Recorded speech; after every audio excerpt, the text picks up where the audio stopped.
Hello बच्चों, स्वागत है आपका हिंदी की पाठशाला में। आज हम आपको गद्यखंड पढ़ाना शुरू करेंगे। जो इसके जो पदखंड थे पहले वो हम आपको पढ़ा चुके हैं। उसमें 9 लेसन थे पदखंड में, जिसमें कविता, पद, साखी, गीत और भी दोहे, कई चीज़ें थी जो हमने आपको पढ़ा दी हैं। उनको उनकी व्याख्या भी बहुत डिटेल में करनी पड़ती है, उनको समझाना भी बहुत मतलब डिटेल में पड़ता है।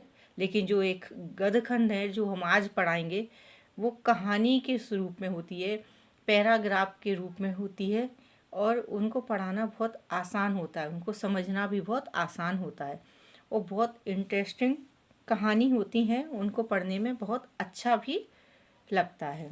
तो जो हम ये आपको गद्यखंड का जो पहला लेसन है वो हम आपको पढ़ाने के लिए जा रहे हैं। उस लेसन का नाम है बड़े भाई साहब। इस लेसन का नाम है बड़े भाई साहब और इसे जो लेखक हैं वो प्रेमचंद हैं। इस पाठ के जो लेखक हैं वो कौन है? प्रेमचंद। तो जो बड़े भाई साहब है, ये कहानी है, ये जो लेखक हैं प्रेमचंद, इनके बड़े भाई की कहानी है। प्रेमचंद बता रहे हैं अपनी कहानी, अपने बड़े भाई साहब के बारे में भी बता रहे हैं और वो अपने बारे में। इसमें सिर्फ 2 ही पात्र हैं, उन्हीं के लिए उन्हीं की कहानी इसमें चल रही है।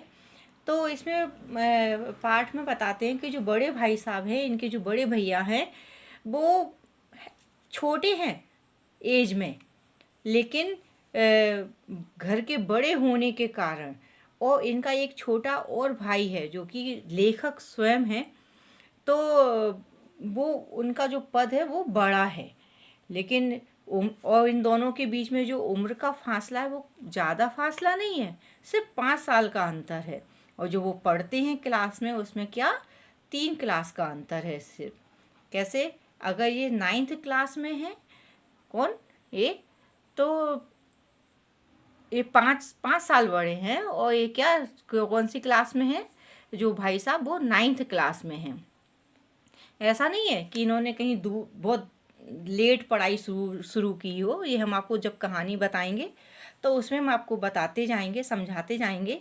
लेकिन ये क्या है कि बड़े हैं तो ये बड़प्पन है इनों में। ये ऐसी बड़ी इन जो लेखक के जो बड़े भाई साहब हैं वो बड़े होने के नाते वह खुद भी चाहते हैं और कोशिश भी करते हैं कि वह कुछ भी करें, चाहे कुछ करें, लेकिन छोटे भाई के लिए एक मिसाल का काम करें। मतलब वो यह चाहते हैं कि हम कुछ भी करें लेकिन हम एक अपने छोटे भाई के लिए मिसाल के रूप में, आदर्श के रूप में अपने आप को स्थापित करें। ठीक है, तो अब हमें इसकी आपको समरी बता देते हैं। इसकी कहानी तो काफ़ी बड़ी है लेकिन हम आपको इसको शॉर्ट में पढ़ा देंगे। ये कहानी तो ये काफ़ी बड़ी है, आप एक बार इसको रीड कर लेंगे तो आपको सब समझ में आ जाएगा। हमारी कहानी भी आप जब सुनोगे तो आपको समझ में आ जाएगा। तो इसका जो पहला भाग है उसको समझ लेते हैं। लेखक प्रेमचंद ने इस पाठ में अपने बड़े भाई के बारे में बताया है। जो लेखक प्रेमचंद है ना, उन्होंने अपने भाई के बारे में बताया है जो कि उम्र में उनसे 5 साल बड़े थे, परंतु पढ़ाई में केवल 3 कक्षा आगे थे। 5 साल तो बड़े थे लेकिन पढ़ाई में क्या सिर्फ 3 कक्षा आगे थे। और ऐसा नहीं है कि वो 3 कक्षा क्यों, लेखक ने फिर स्पष्टीकरण भी दिया है कि ऐसा नहीं है कि वह बाद में पढ़ाई, उनकी जो पढ़ाई है, उन्होंने जो पढ़ाई शुरू की है वो बाद में शुरू की है, नहीं, बल्कि वे चाहते थे कि उनका बुनियाद, उनकी जो नींव है वो मजबूत हो। इसलिए 1 साल में वो कम से कम 2 या 3 साल में करते थे। जो 1 साल है, ये 1 ईयर है उनका पढ़ाई का, वो या तो 2 साल में या 3 साल में ही कंप्लीट कर पाते थे। उनके जो बड़े भाई कक्षा जो उनके बड़े भाई कक्षा पास नहीं कर पाते थे। 1 साल में ही वो कक्षा पास नहीं कर पाते थे बड़े भाई। और लेखक की उम्र 9 साल थी और उनके भाई 14 साल के थे। वे लेखक पूरी निगरानी में रखते थे। कौन? लेखक जो अपने भाई को पूरी निगरानी में रखते थे। और वो समझते थे कि ये हमारा क्या है, जन्मसिद्ध अधिकार है, क्योंकि मैं बड़ा हूँ तो मैं अपने छोटे भाई को अपनी निगरानी में रखूँगा और ये मेरा जन्मसिद्ध अधिकार है। बड़े भाई स्वभाव से बड़े अध्ययनशील थे। जो इनके बड़े भाई थे ना, वो स्वभाव से बहुत अध्ययनशील थे। वो पढ़ते रहते थे, पूरा समय पढ़ाई में लगाते थे, किसी से बात नहीं करते थे और हमेशा किताब खोले बैठे रहते थे समय काटने के लिए। जब वो पढ़ते पढ़ते बोर हो जाते थे, कुछ समझ में नहीं आता क्या करें, तो जो कॉपी और किताब में जो हाशिया होते थे उस पर वो चित्र बनाया करते थे। किसके? जीव जंतुओं के, पक्षियों के, इनकी चित्र बनाते थे और एक चीज़ को बार बार लिखते थे जिससे उन्हें वो चीज़ याद हो जाए, वो अच्छे से उन्हें समझ में आ जाए।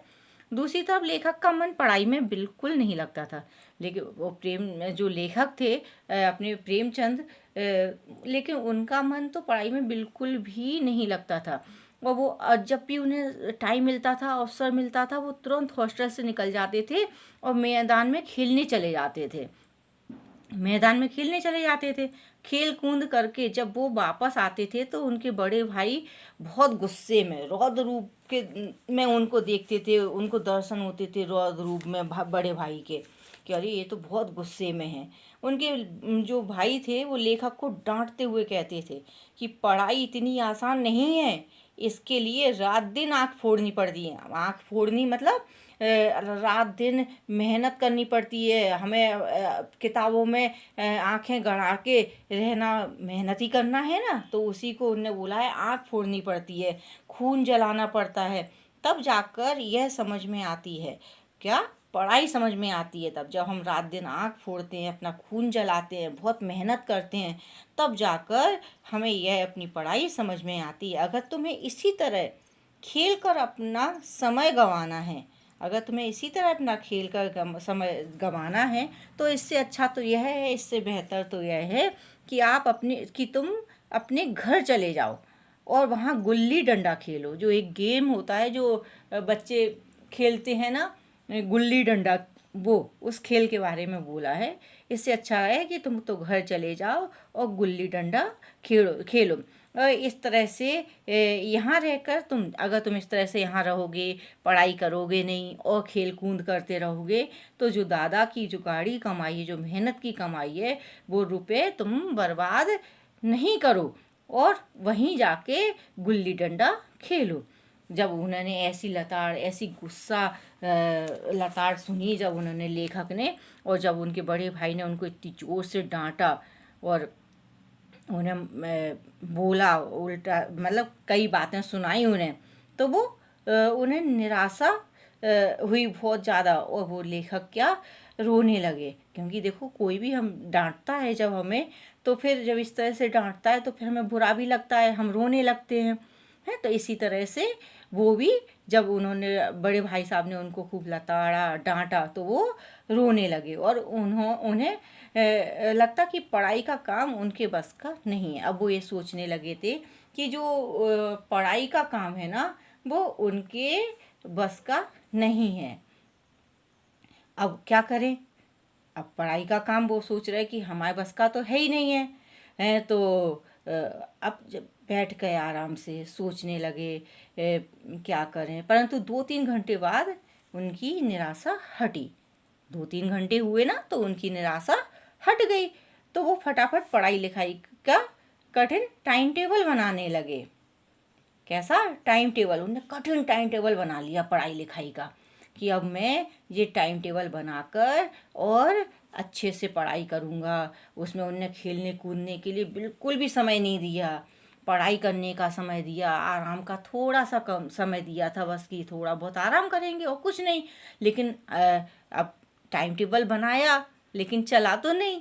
उनने टाइम टेबल बनाया कि हम तो अच्छे से पढ़ाई लिखाई करेंगे, लेकिन वो टाइम टेबल का वो पालन नहीं कर सके और कुछ ही दिन में फिर वो खेल कूद के मैदान में जाके खेलने लगे। और इतने फटकार के बाद भी वो खेल में शामिल होने ही लगे। और इतने फटकार के बाद क्या उन्हें खेलने में उनका दिमाग रहता था?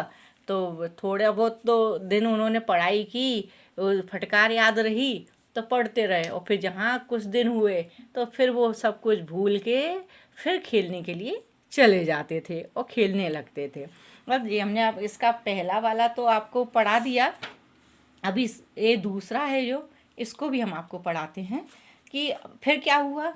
फिर जब सालाना परीक्षा, अब सालाना इम्तिहान हुआ ना, तो इसके बारे में बताएंगे कि जब सालाना परीक्षा में बड़े भाई फिर फेल हो गए।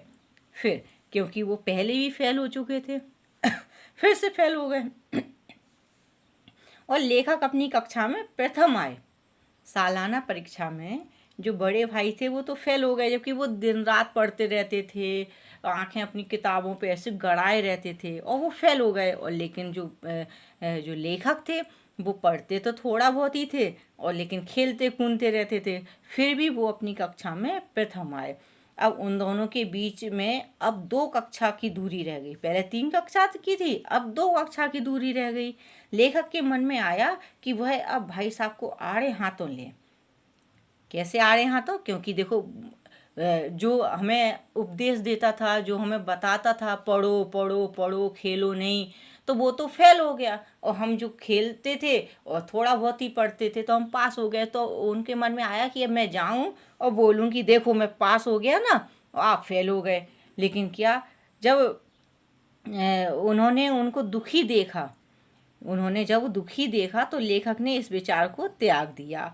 अब भाई तो भाई है ना, तो थोड़ा सा दुख तो होता है कि अरे यार वो पहले ही से वो दुखी हैं, फेल हो गए हैं और हम उन्हें और दुखी करें कैसे क्या, तो वो भी दुखी हो गए थे लेखक। तो उन्होंने ये सब बोलने का जो विचार था वो त्याग दिया और फिर खेल कूद में फिर से व्यस्त हो गए। अब वो फिर से खेलने कूदने लगे। अब जो बड़े भाई साहब थे ना, जो बड़े भाई थे ना, लेखक पर ज़्यादा दबाव ना था उन पे। अब वो नहीं बोलते थे क्योंकि वो फेल हो गए थे, तो उनका थोड़ा ऐसा था, वो ज़्यादा नहीं बोलते थे, लेखक पे दबाव नहीं डालते थे। एक दिन लेखक भोर का समय, जो भोर सुबह का समय होता है, उसी समय उठे और खेलने के लिए चले गए। पूरा समय खेलते रहे और जब लौट के आए तो भाई साहब उन्हें सामने मिल गए। उनके जो बड़े भाई साहब थे उन्हें सामने ही मिल गए। तो उन्होंने भाई साहब ने उन्हें जमकर डांटा और कहा कि अगर कक्षा में अव्वल आने पर घमंड हो गया है, क्या, उन्होंने बताया कि अगर तुम्हें कक्षा में आने का घमंड हो गया है ना, तो यह जान लो कि बड़े बड़े आदमी का भी घमंड नहीं टिक पाया है, तो तुम्हारी क्या हस्ती है। अब वो जब उन्होंने ऐसे बोला तो उन्होंने कई उदाहरण भी दिए लेखक को कि देखो, रावण का भी घमंड नहीं रहा था, वो भी बहुत पढ़ा लिखा था, बहुत बुद्धिमान था, लेकिन उसने एक गलती कर दी, वो जाके सीता का हरण कर लाया। मतलब उसने कई लोगों का उदाहरण दिया और बताया और चेताया, समझाया कि भाई ज़्यादा घमंड नहीं करना चाहिए। घमंड करने से क्या होता है, कुछ नहीं होता है। नहीं तो उसने इतने सारे उदाहरण दिए, उन्होंने लेखक ने उसको चेताया भी। बड़े भाई ने कक्षा की जो अलजबरा और ज्योमेट्री इतिहास पर अपनी टिप्पणी की और बताया कि यह सब विषय बड़े कठिन हैं। इन सब विषयों के बारे में बताया और बोला कि ये सब जो विषय हैं ये बहुत कठिन है। निबंध लिखने से तो सिर्फ समय की बर्बादी होती है। यही भी बताया उन्होंने, कहा कि निबंध लिखने से क्या होता है, सिर्फ समय की बर्बादी होती है। उससे कहीं हम पास हो जाएंगे, लेकिन उससे हमें क्या ज्ञान मिलेगा, कुछ नहीं। और कक्षा में उत्तीर्ण होने के लिए तो हमें मेहनत करनी पड़ती है।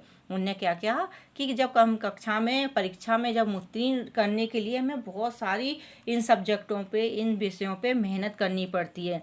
स्कूल का जो समय सुबह का समय था तो खेल किया, इतना डांट दिया सब कुछ, लेकिन सुबह सुबह स्कूल भी जाना होता है तो सुबह का समय निकट था स्कूल का, नहीं तो लेखक और भी कुछ सुनना पड़ता लेखक को अपने बड़े भाई साहब से। लेकिन क्या हुआ, स्कूल का समय था तो वो वहीं चुप हो गए और जाके अपना स्कूल के लिए रेडी हो गए, स्कूल चले गए। लेकिन उस दिन जो उनके बड़े भाई साहब से उनकी डांट पड़ी थी, उससे लेखक का एकदम से भोजन ऐसा हो गया था, उसने उस दिन खाना आना भी नहीं खिल रहा था, बेस्वाद सा खाना लग रहा था कि अरे किसी भी चीज़ में उसे रुचि नहीं थी, पढ़ाई में भी रुचि बनी रही, खेल कूद में तो वो शामिल होते रहे। देखो हर चीज़ पे उन्हें बुरा लग रहा था, खाना भी अच्छा नहीं लग रहा था, पढ़ाई भी अच्छी नहीं लग रही थी इतनी बातें सुनने के बाद, लेकिन फिर भी खेल कूद में तो वो फिर भी आगे शामिल होते रहे, मतलब बढ़ चढ़ कर हिस्सा लेते रहे। मतलब देखो उन्हें खेल कूद कितना पसंद था, है। तो हमने इसका दूसरा भी आपका जो पैराग्राफ था या जो एक पड़ाव था दूसरा, वो भी हमने आपको समझा दिया। अब ये तीसरा वाला हम आपको समझाते हैं। तो अब क्या हुआ, ऐसे ही चलता रहा, वो पढ़ते रहे, खेल कूद में जाते रहे और थोड़ा बहुत समय उन पढ़ाई में निकालते रहे और अपना चलता रहा। अब फिर से सालाना आया, जो सालाना इम्तिहान होते हैं ना वो फिर से आए। तो सालाना जो परीक्षा में जो बड़े भाई थे ना वो फिर से फेल हो गए और लेखक क्या पास हो गए। बड़े भाई ने अत्यधिक परिश्रम किया था, वो हमेशा पढ़ते रहते थे ना, तो उन्होंने बहुत मेहनत की थी, बहुत परिश्रम किया था। पर लेखक ने ज़्यादा नहीं मेहनत की थी। लेखक तो अपने बड़े भाई पर दया आ रही थी। किसको? लेखक को किस पे दया आ रही थी? अपने बड़े भाई पर, कि अरे वो फिर से फेल हो गए। लेकिन जब नतीजा सुनाया गया तो वह रो पड़े। कौन? जो उनके बड़े भाई साहब थे वो रो पड़े और उनके साथ लेखक भी रोने लगे। पास होने की खुशी आधी हो गई। अब जब लेखक को ने सुना कि हमारे भाई साहब पास नहीं हुए, फेल हो गए हैं, तो वो रोने लगे और जो उनकी पास होने की खुशी थी ना वो भी आधी रह गई। मतलब उन्हें भाई के फेल होने का दुख था, तो खुशी भी कौन मनाता है। अब उनके बीच केवल 1 दर्जे का अंतर रह गया था। पहले 3 का था, फिर 2 का, और फिर अब एक दर्जे का अंतर रह गया था। लेखक को लगा यह उनके उपदेशों का ही असर है। अब लेखक को क्या लग रहा था? लेखक को ऐसा लग रहा था कि जो हमारे बड़े बड़े भाई साहब जो हमें उपदेश देते हैं, ये उन्हीं का असर है कि वे दनादन पास हो जाते हैं। अब भाई साहब नरम पड़ गए थे। अब उन्होंने लेखक को डांटना बंद कर दिया था। अब लेखक में मन में जो लेखक है ना, अब लेखक के मन में यह धारणा बन गई कि वह पढ़े या ना पढ़े, वे पास हो जाएंगे। वो ऐसा मन में धारणा बन जाती है ना कि हमारे भाई साहब तो इतना पढ़ते हैं, वो तो पास ही नहीं हो रहे, और हम तो थोड़ा बहुत पढ़ते हैं और पास होते चले जाते हैं। तो वो मन में ऐसी धारणा बना लेते हैं कि अब मैं पढ़ूं या ना पढ़ूं, मैं तो पास हो ही जाऊंगा। एक दिन संध्या समय लेखक हॉस्टल में रहते थे, भाई भाई दोनों। तो वो हॉस्टल से दूर कनकौआ लूटने के लिए दौड़े जा रहे थे। कनकौआ जो पतंग होती है ना उसको बोलते हैं कनकौआ। तो कनकौआ लूटने के लिए दौड़े जा रहे थे, तभी उनकी मुठभेड़ बड़े भाई से हो गई। मतलब एकदम वो दौड़ते हुए जा रहे थे बिना कहीं देखे, तो एकदम उनके सामने भाई आ गए, उससे उनसे वो टकरा गए। वे लेखक का हाथ पकड़ लिया। किसने? उनके जो भाई साहब थे उन्होंने लेखक का हाथ पकड़ लिया। गुस्सा होकर बोले, तुम 8वीं कक्षा में भी आकर ये काम कर रहे हो? एक जमाने में 8वीं पास कर नायब तहसीलदार। अब वो क्या समझा रहे हैं? अब वो ये समझा रहे हैं कि 8वीं कक्षा हो गई है और तुम ना अभी भी यह काम कर रहे हो। गुस्सा होने लगे कि 8वीं कक्षा तो बहुत बड़ी कक्षा होती है। एक समय ऐसा था जब 8वीं पास कर लेते थे तो नायाब तहसीलदार हो जाते थे।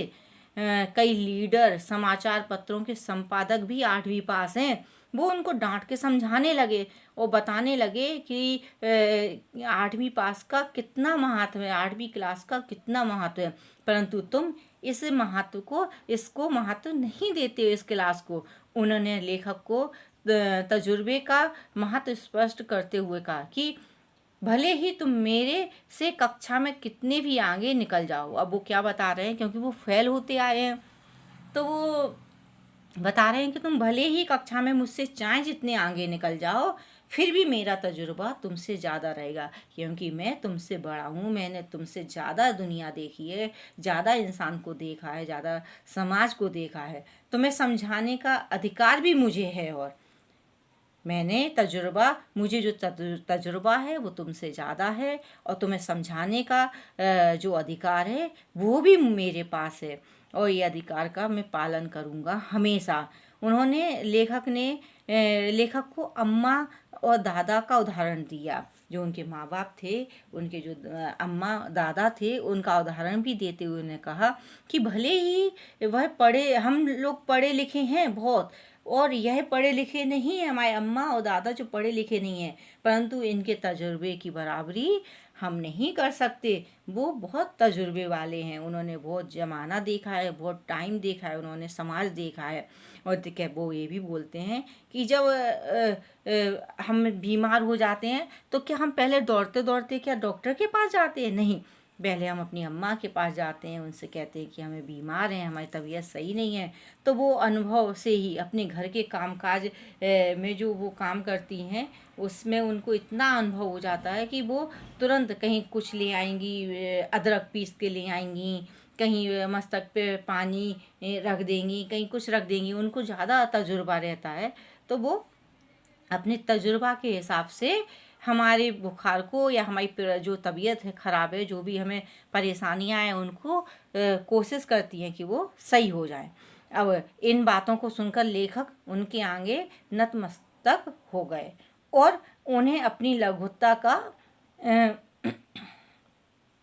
एहसास भी होने लगा।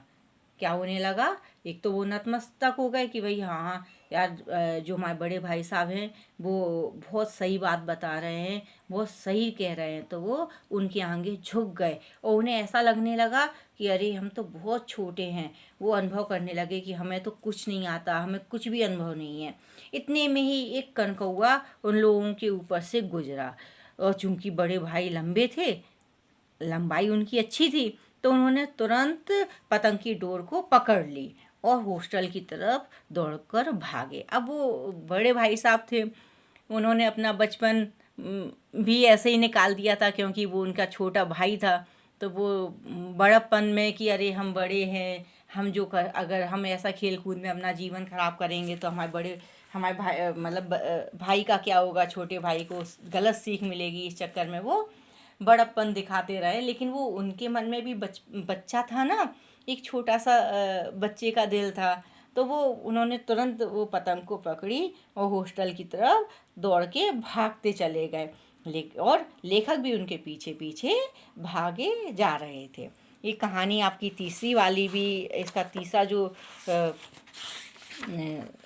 था पैराग्राफ आप कह लो या कुछ भी, वो पूरा हो गया है। और मुझे आशा है कि आपको ये समझ में आ गया होगा लेसन।